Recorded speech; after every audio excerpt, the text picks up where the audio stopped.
Dans le domaine de l'aérospatial, afin de mesurer l'augmentation de l'altitude des fusées lancées, des radars sont très fréquemment utilisés.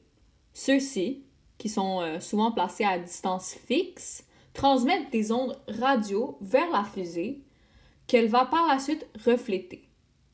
La distance parcourue par les ondes radio correspond donc à la distance séparant le radar de la fusée. Dans le cadre de ce mini-prof, l'altitude va être représentée par la variable y, la distance entre le radar et la fusée par la variable h et la distance séparant le radar du point d'origine 0 serait représentée par x. Sachant que la distance entre le radar et la fusée augmente à un taux de 1400 km/h et que le radar est fixé à une distance de 12 km de la fusée, quel est le taux d'accroissement de l'altitude? Ici, nous cherchons donc dy en fonction de dt. Dans ce cas-ci, puisque l'altitude et la distance séparant le radar de la fusée sont deux paramètres différents qui évoluent indépendamment en fonction du temps, il faudra utiliser le taux lié pour trouver le taux de croissance de l'altitude par rapport au temps. Posons d'abord nos paramètres. Établissons ce qu'on cherche, puis ce qui est déjà connu. Dans ce cas-ci, ce qu'on cherche correspond à dy en fonction de dt, ce qui peut être aussi noté comme étant y'. On connaît déjà h', soit dh par rapport à dt, qui a une valeur de 1400.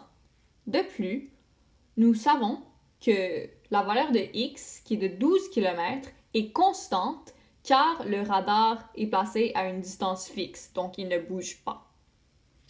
En observant ce schéma, nous remarquons que les trois variables forment un triangle rectangle. La relation entre h et y est donc régie par Pythagore, où x2 plus y2 est égal à h2. Maintenant que notre relation est établie, dérivons par rapport au temps des deux côtés de celle-ci afin d'éventuellement isoler dy sur dt. Commençons par dériver à gauche. Nous avons là une addition, donc il va falloir dériver chaque terme de cette addition. Puisque x n'évolue pas par rapport au temps, la variable correspond à une constante. Sa dérivée est donc nulle. Par la suite, nous allons dériver y2. On dérive d'abord l'exposant, ce qui nous donne 2y à la 1, ou simplement 2y. Mais la dérivée ne finit pas là. N'oubliez pas qu'on dérive par rapport au temps, donc il faut faire une dérivée en chaîne pour obtenir notre taux de variation inconnu, c'est-à-dire y'. On va donc dériver à l'intérieur du 2y et faire ressortir y'. Du côté gauche, nous obtenons alors 2y fois y'. Dérivons maintenant à la droite. Ici, le même principe décrit précédemment va s'appliquer pour dériver h2.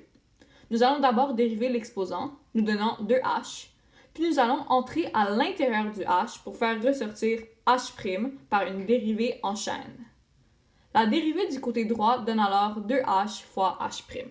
Une fois l'équation dérivée par rapport au temps des deux côtés, il faut la simplifier afin d'isoler le paramètre qu'on cherche.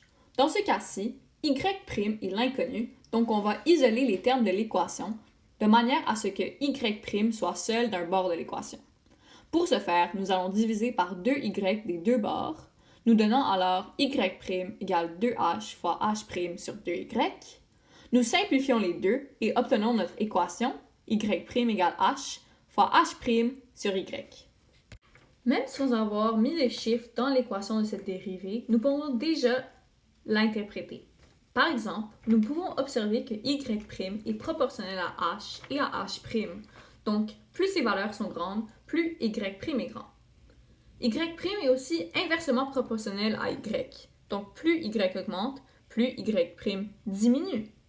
De plus, puisque h, y et h' ne peuvent pas être négatifs dans ce contexte, il ne serait pas faux de supposer que y' sera aussi positif. Évaluons toutefois cette dérivée à un point précis afin de la comprendre plus concrètement. Trouvons alors y' pour un h de 500 km et un y de 350 km. Donc, il suffit uniquement de remplacer nos variables connues par les valeurs qui y sont associées et par la suite juste effectuer le calcul. Ici, on obtient une pente de 2000, donc une pente qui est positive, signifiant que l'altitude augmente plus le temps progresse. De plus, la valeur élevée du y' nous indique que l'altitude varie très rapidement.